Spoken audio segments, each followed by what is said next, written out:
That has captured international attention. President Trump is calling out Pope Leo as the pontiff pushes back on the war with Iran. Yeah, so the president posted a scathing rant about the Pope online yesterday. He claims Pope Leo would not hold the position if he, Trump, was not president.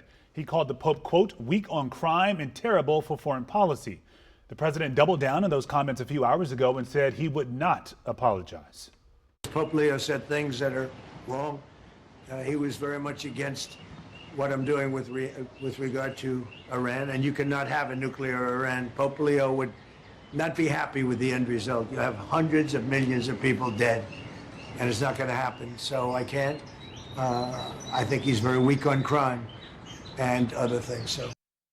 Well, Pope Leo is responding tonight. Yeah, he says he has no fear of the Trump administration and will continue to promote peace. I do not look at my role as being political or politician. I don't want to get into a debate with him. I don't think that the message of the gospel is meant to be abused in the way that some people are doing. And I will continue to speak out loudly against war. We want to bring a little context to this conversation and bring in a local expert. Dr. Vanessa Corcoran is an advising dean at Georgetown University College of Arts and Sciences. Dr. Corcoran, thank you for being here with us. Thank you for having me. All right, so we don't often see a public clash like this between an American president and the Pope.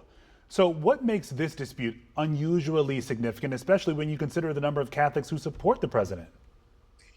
So what you have here today is a president using very violent rhetoric and the American-born Pope advocating peace nonstop, full stop, no exceptions whatsoever. He said today, "Blessed are the peacemakers. I will not shy away from announcing the message of the gospel and inviting all people for looking for ways to build bridges of peace and reconciliation, and look for ways to avoid war anytime that's possible." And now he's embarking on this tour to Africa. This is the longest trip of his papacy so far, 11 days, visiting multiple different countries in Africa, advocating for peace. He is visiting countries promoting Muslim-Christian understanding and dialogue, and he is using his voice and his actions as his message instead of relying on tweets and AI-generated images. Of course, the president, we know, had tensions with Pope Francis too, but Pope Leo really seems to be engaging from a different place and style. Obviously, English is his native tongue, and so he's able to communicate differently. How would you compare Pope Leo's leadership to Pope Francis, and why does that matter for people who are trying to read this moment? So a lot of Pope Francis's style was categorized by off-the-cuff remarks.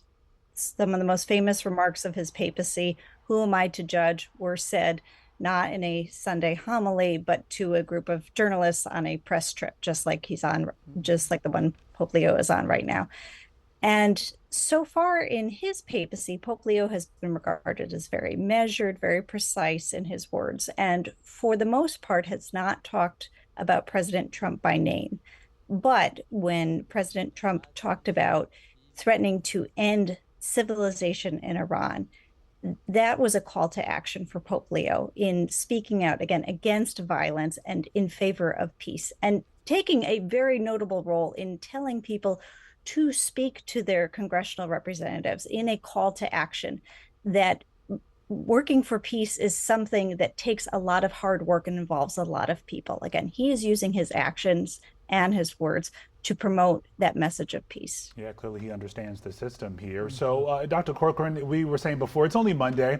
There's a lot to talk about. President Trump posted this AI-generated photo of himself that is getting a lot of reaction during this dispute right now. He says that, you know, he's not Jesus here, but a doctor. So how do you interpret what we're seeing here, this post politically and symbolically? What do we take from this? It's hard to not see that as a representation of Jesus. I don't know any doctors that go to the hospital like that.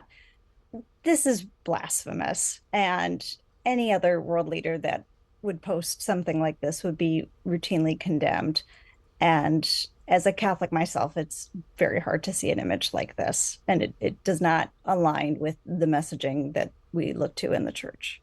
So we know, obviously, in addition to this conversation about the war in Iran and what's happening around that, immigration really also appears to be one of the biggest fault lines between these two leaders, right? What is the core disagreement between President Trump and Pope Leo on immigration, and why do you think that issue resonates so strongly with Catholic voters? I think we can see this reflected a lot in the 60 Minutes interview that took place last night between three cardinals that are aligned with the priorities of Pope Leo, who have spoken out against the cruelty at the borders, against mass deportations, against the treatment of migrants and of marginalized people. And the common thread with what the cardinals had to say last night, also referring to the gamification of the different videos posted about the war in Iran, all of this is dehumanizing to people that have been marginalized, to the least among us. That is their message that the cardinals are noticing. They talked last night about the drop in attendance among their Spanish-speaking masses because they're afraid of deportation. And so the cardinals, as part of the U.S. Conference of Catholic Bishops, are coming out in support of their parishioners in favor of those most in need. All right, Dr. Vanessa Corcoran, advising dean at Georgetown University. Thank you for your insight tonight. We appreciate it. We sure do. Thank you.